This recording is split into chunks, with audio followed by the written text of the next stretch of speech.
Are you struggling to establish a strong brand identity for your business in the digital age?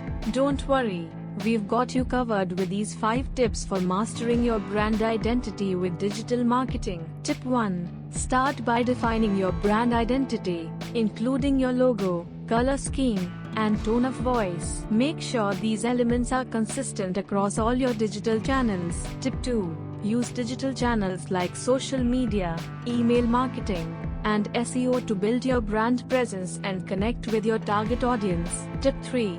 Develop a unique brand personality that resonates with your audience.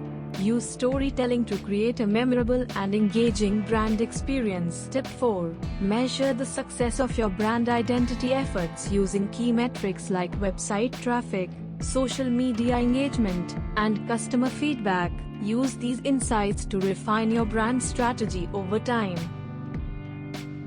By following these tips, you can master your brand identity with digital marketing and set your business up for success in the digital age.